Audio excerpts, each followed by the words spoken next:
Yo, what's up guys? This is Simon from Shanghai again. Welcome to another Every Chinese video. Now, a few days ago, I posted a message on my WeChat moment regarding to the recent issue in Hong Kong. Then one of my friends back from college, she saw it. She made a comment underneath my original post. Then we chatted a little bit about the issue in Hong Kong. Now, just to give you a little bit more background about my friend, we went to the same college. After graduation, she went to the US for a master's degree. Then she started working for some marketing company in Chicago. I think she has been living in the West for more than 5 years now. Anyway, back to the main story. She says she has been following the Hong Kong issue for a while. She has read a lot of Hong Kong related news from both Chinese and Western media. Says she also watched a lot of YouTube videos regarding to the issue in Hong Kong. Now she thinks that young people in Hong Kong don't actually know what they really want and what is actually good for the future of the place. Anyway, I'm not going to discuss about Hong Kong issue in this video because it's getting really sensitive right now. But if some of you are interested in know more detail about our discussion, I will post part of our chat history in my Patreon page. So if you are interested, you can go check over there. But anyway, that's not the main topic of today's video. Now, beside the issue about Hong Kong, she also talked about her view on freedom of speech and the Great Firewall. You guys may think a girl like her who has been living in the West for more than 5 years now should really appreciate the ideas that everyone is able to express their mind freely and everyone is able to access all those international websites. But apparently we were wrong. At least I was wrong. It is surprising that she actually shares a very identical view as my uncle who doesn't speak any English at all and who has never lived in the West for more than 2 weeks. Now, my friend said she does agree that eventually people should have the rights to stand up for their own interests, but she thinks right now China is not ready yet because apparently managing 1.4 billion people is an extremely difficult task, and the priority for China right now is not to give freedom to everyone, but the priority is to uphold the stability of the country and keep focusing on the economic development. Now, if you have watched my last video, I guess we can all agree that she's the type of person who is willing to give up some of her rights for the prosperity of the economy. Actually, she's in the US, so she doesn't have to give up her own right. Anyway, speaking to my last video, I think most of my audience do understand the point of my last video, but I feel like some people might misunderstood what I was really trying to convey. I know the AI analogy might not be very accurate. Actually, the point I want to make in my last video has nothing to do with AI. I guess that's the best I can do. I just would like you guys to know that sometimes I can't directly tell you what I was really trying to say, so I have to make up some story or fable. I know sometimes it's not very accurate, but hopefully one day we can all enjoy the basic right as people from the rest of the world, okay? But until that day, sorry for the confusion, guys. Please bear with me. Anyway, back to her point. I do agree that stability is very vital to the economic development. And I think the last thing we all want is the place we live fall into chaos, which won't do any good to anybody, right? Now, if you are watching this video right now, I guess we can all agree that we all enjoy using YouTube and all those international websites such as Twitter, Wikipedia, Facebook, etc. And I guess we can all agree that we all enjoy expressing our mind freely without concerning about getting ourselves into trouble. Of course, I'm not saying that you can say whatever you want. I don't support people who utilize free speech to promote hatred or make malicious comment to anybody. Anyway, you get the idea. Now, my point is we all enjoy those rights.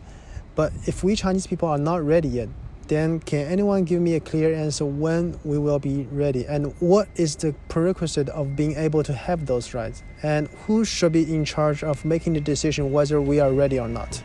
It's like a 5-year-old asking his mom, "Hey mom, can I get a bicycle?" Then the mom was like, "No, you are not ready yet because it's too dangerous for you."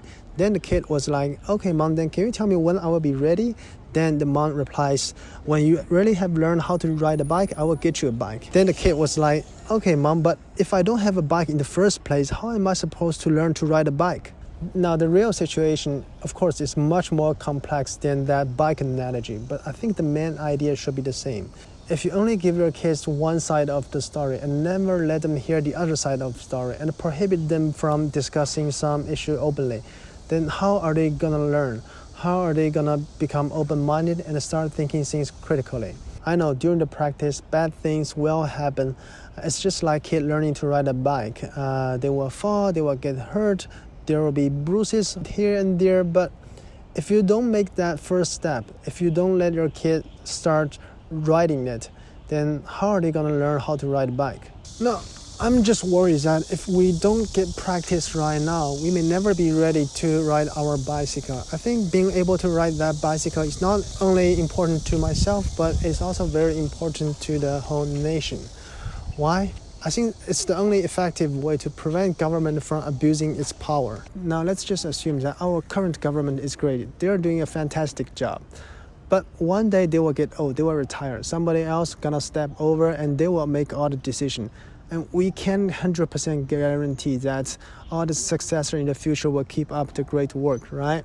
Even there's 0.01% chance that we might have a bad government. But if we do unfortunately hit that jackpot, the outcome will be a total disaster. So we need some contingency plans or a system to prevent that from happening in the first place, right? I also believe our government will agree with me on this one because our great leader used to say the power should be contained within a cage of regulation. I think the most effective way to achieve that is to give power back to its people. Let the people to supervise the government. Without that bicycle, I really have no idea how we're gonna achieve that. Anyway, if you have a different answer, you can let us know under the comment section. Now, my friend's view is not rare. It is actually quite common among millions of Chinese living overseas. I respect their view. I know why they have such view. I know they have seen huge changes in China because every time they come back to China, they see the city's skyline has changed a lot and there are more subways available in the cities, and also all those mobile payments make them feel very convenient. While the country they are living in still looks like the same and everything is moving very slowly. But sometimes I'm just feeling a little bit unfair and sad for us because they themselves enjoy all those rights, but they think the people living in China are not ready yet. But wait a minute, aren't you guys are also Chinese, and how do you know you are ready and we are not? Okay, my final point. It is undeniable that for the past 40 years we have achieved great accomplishment, but I want it to get even better. Whether you believe China is ready for those rights or not, or you think those rights are not needed at all. But I think eventually our final destination is the same. We all want to live in a place where people are protected by the rule of law, a place where we can speak out our mind freely, and a place where the government can abuse its power, right? However, we might have different opinion on how to get to that final destination, which I think is okay. It's perfectly fine. You share your view and I share my view. Let's discuss it rationally and hopefully we can find some common ground. Now, one of the missions for this channel is trying to find some consensus. Whether you are a democracy believer or you favor the current system, let's set aside our differences and try to find some common ground. And with that common ground, hopefully we can keep moving forward. Okay guys, I think that's it for today's video. If you like my video, please hit the thumbs up button. If you want more content about China from an ordinary Chinese guy, you can subscribe to my channel. Once again, thank you so much for all the love and support. And I will catch you on the next one, okay? Peace.